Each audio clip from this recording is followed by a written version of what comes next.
పండుని, శ్యామ్‌ని రుక్మిణి తీసుకెళ్ళిపోవడంతో రాధ అయితే కుమిలిపోతూ, ఏడుస్తూ అక్కడే అలా కూర్చొని ఉంటుంది. ఇంతలో మధుర అయితే అక్కడికి వచ్చి, అమ్మ రాధ, ఎందుకమ్మా ఇంకా బాధపడతావు? ఎలా జరగవలసింది అలా జరుగుతుంది. నువ్వు బాధపడకమ్మా లే అని చెప్పి మధుర, ధనంజయ్ అయితే రాధని బుజ్జగిస్తూ ఉంటారు.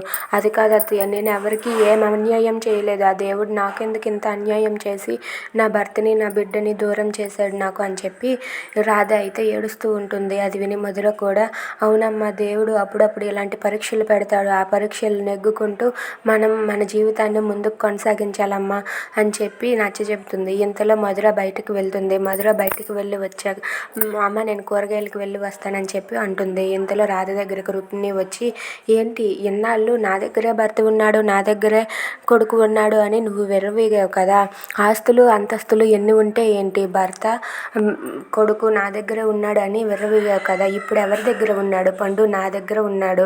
పండు నా సొంతమయ్యాడు, శ్యామ్ నా సొంతమయ్యాడు. ఇప్పుడు ఎందుకు పనికిరాని అత్తమామలు మాత్రమే నీ దగ్గర ఉన్నారు.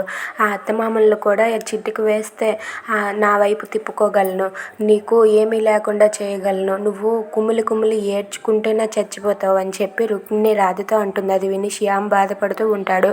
If you like this video, please like, share and subscribe.